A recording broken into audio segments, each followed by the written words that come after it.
I have the utmost respect for my predecessors, and I can promise you that I will not be reinventing the wheel. I will practice continuity where the initiatives and plans are in place and respond to the needs and aspirations of the people of St. Martin.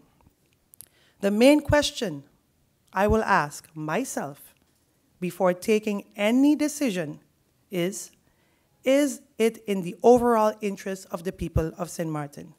Because that is what I took an oath today to promote and defend. To do this, however, we need to establish a collective vision of where we want to go.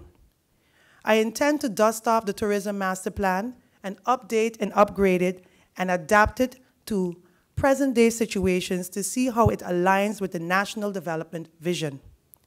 We have been losing market share and are being overtaken by others in a very, very competitive industry, which we dominated not long ago.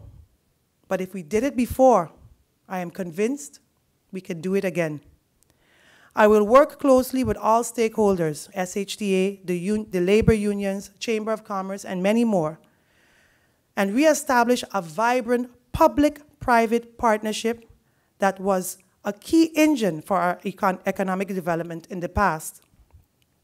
One of the key areas we definitely have to work on is improving our product. We have allowed town to degenerate into what some call a ghetto. That is not who we are. We have to reverse that image. We have to. Let us face it. Town needs a facelift. This is an urgent need. There is an urgent need for the beautification of Phillipsburg, including the marketplace, so we can restore it to its past glory. This will receive my full attention. The image of our island, our tourism product, is everybody's business.